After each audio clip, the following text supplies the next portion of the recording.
Знаеш ли кой е изобретил първия климатик в света, защо е изобретен и как това променя животите ни днес? Мръдни бе да много почна и ти да ги разбираш. Аз съм Уилям Кериер и сега ще ви представя защо изобретих първия климатик в света и по какъв начин го направих. Годината 1902, Ню Йорк, ужасна жега, а ние трябваше да печатаме списания. Проблем с влагата, хартията се свиваше, мастилото се размазваше навсякъде. Искаш да кажеш, че не е изобретен за охлаждане? Не, разбира се. Трябваше да създам специална машина, която да контролира влагата. Истината е, че аз създадох първия климатик, но не намерих решение как да се самопочиства.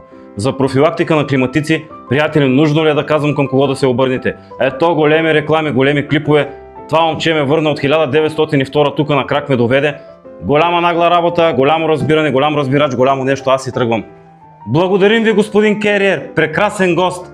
Ако това видео те е харесало, било е полезно за теб, научил си нещо ново, сподели го с приятел, запази го, коментирай. А ако имаш нужда от профилактика на климатици, знаеш къде.